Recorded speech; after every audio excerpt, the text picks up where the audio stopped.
يا رب، إن في صوتي دعاء، وفي قلبي أمنية، وفي كياني ثقة بك، وفي شعوري راحة نفس، لأنني على يقين بمقدرتك وعطفك، بأنك ستأخذني لحياة أفضل.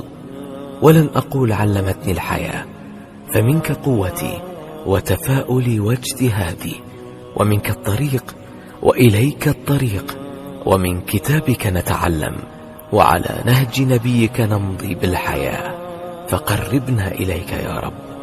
إلهي، بيدك الأمر كله، علمني أن أتنازل، وأن أسامح، وأن أتقاضى، ولا تجعلني سببا لضيق أحد. اللهم سخر لي من يكون لي عونا على ما أريد وما لا أريد من أمور الدنيا وأمور الآخرة. اللهم آمين، اللهم آمين، اللهم آمين. اللهم صل وسلم وبارك على سيدنا محمد وعلى آله وصحبه وسلم. تعالى النهاردة إن شاء الله نعمل وصفة قرص كده اقتصادية وسهلة وسريعة للأولاد، طبعا للفطار، يعني بتنفع لأي وقت لأولادك ياكلوها. وطبعا الشتاء طبعا عاوز كل يوم معجنات في البيت، بيخلي ريحة البيت حلوة جدا يا جماعة. تعالي كده نخش على المقادير ونصلي على النبي، والله اللهم صل وسلم وبارك على سيدنا محمد وعلى آله وصحبه وسلم. احنا معانا هنا 2 كيلو من الدقيق، معانا 2 كيلو من الدقيق دوت نخلينه كويس، مطلعين منه اي حاجة، يعني لازم تنخلي الدقيق لما تشتريه. دقيق بيرة خميرة او خميرة بيرة، مش عارفة بتسميها ايه، اللي هي الخميرة العجين يا جماعة اللي بتتباع في عند بتاع الفطير والحاجات دي. ومعانا هنا يعتبر نص يعني اكتر من نص كوباية سكر، يعني حوالي 8 معالق. المج ده اللي معانا كبير يا جماعة، ده اللي بياخد مج ونص من كوباية من المج بتاع الشاي العادي. ومعانا هنا نص كيس من البيكنج باودر، ده مش كيس كامل، ده نصه بس، كنت عاملة منه حاجة قبل كده. ومعانا هنا كوباية سمنة ونص كوباية زيت ورشة ملح، وهنعجنها وتبقى معانا بالشكل ده. عجناها طبعا ودقناها كويس لحد ما بقت معانا العجينة ناعمة جدا جدا. هنسيبها بقى تختمر، هنغطيها بكيس كده، ده كيس بلاستيك عادي، بس هنغطيها بحاجة قماش تانية وتختمر معانا وتبقى بالشكل ما شاء الله ده. اهو اختمرت معانا لما حجمها اتضاعف وبقت بالشكل الجميل ده ما شاء الله، اللهم بارك. هنلم كده العجين مع بعض لحد يعني هنفضي الهواء منه تاني، وهنبدأ نعملها معانا ومع بعضينا.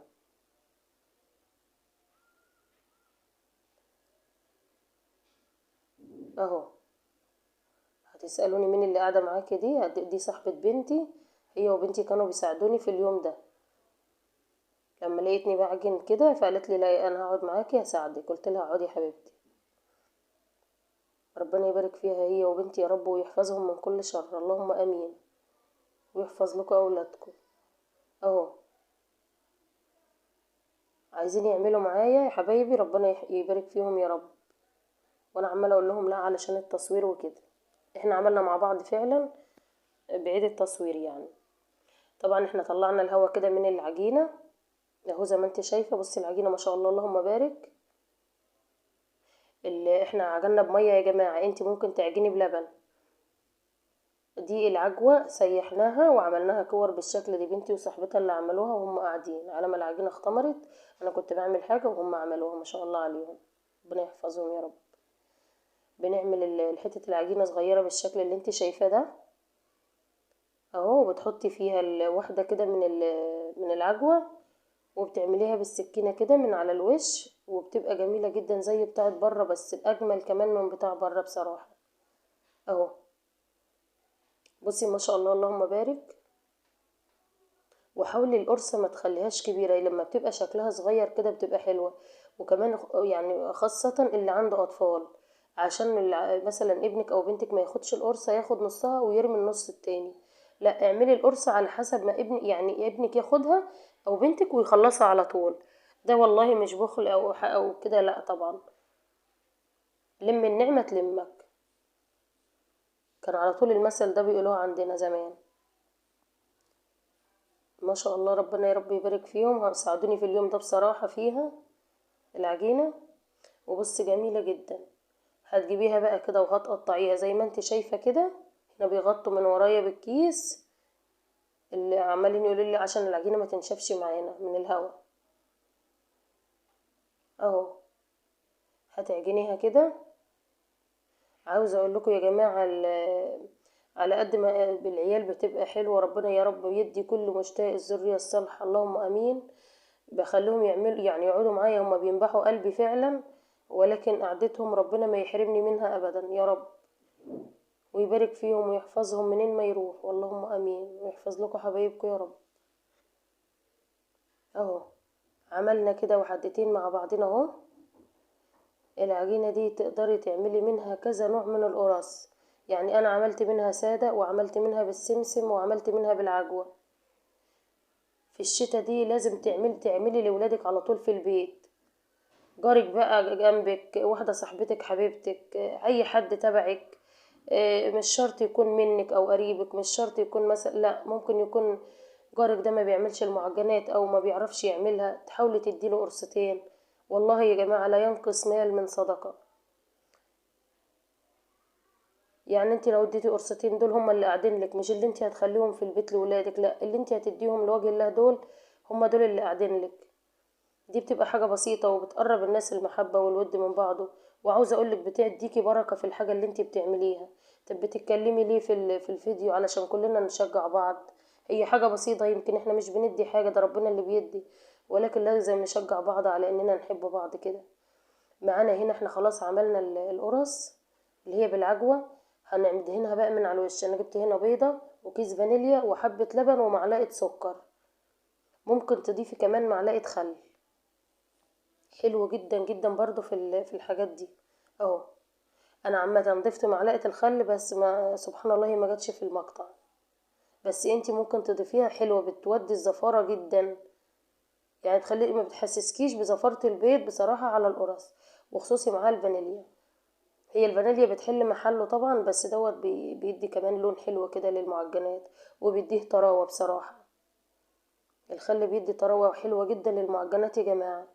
بالفرشه كده وهتمسحي من على الوش اهو، بالراحة كده، وبتمسحي من على الوش بتاعها، وبتسيبيها 10 دقايق، وبتكوني في الوقت دوت مشغلة الفرن على اعلى درجة حرارة عندك. وطبعا كل فرن بيختلف عن التاني يا جماعة، ممكن تكون الفرن بتاعك بمجرد ما بتطلعيه بيسخن وبيبقى حلو، يعني فرنك يختلف عن فرني وهكذا يعني. بتمسحي بالفرشة عليها كده بالراحة اهي.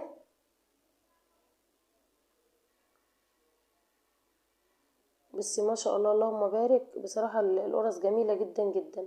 دي اللي كانت بالسمسم اهي. دي هنضيف عليها كده حبة سمسم من فوق.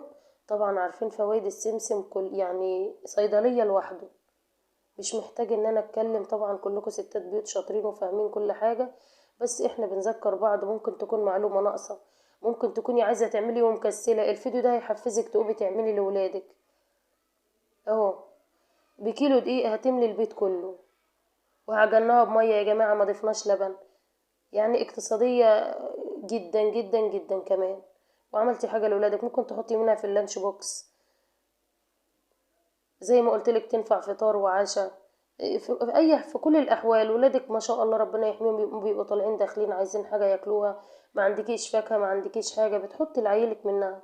فاحنا لازم نعمل كده، عشان اليومين دول كل حاجة غالية، يعني كيلو منها ب50 جنيه ما شاء الله بره. تخيلي بقى لما تعملي ما شاء الله 2 كيلو، بصي يملولك البيت، وحاجة بسيطة ونضيفة وانتي ضمنها في بيتك.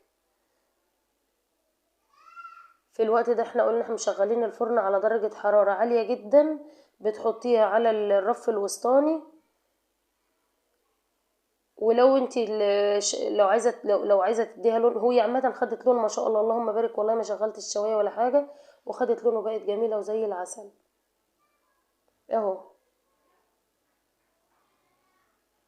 بتحاولي تعملي مسافة لانها لسه هتختمر تاني، لسه هختمر معاكي تاني. سويناها كلها وطلعت وبقت معانا بالشكل ده.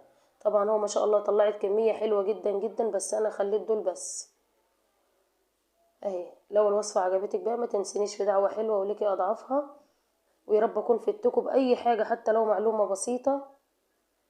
دوسيلي لايك في القناه واشتراك فيها طبعا ينورني اشتراكك، وفعلي زر الجرس على الكل عشان كل لما انزل وصفه ينزل لكم كل جديد. اشوفكم على خير، سلام عليكم.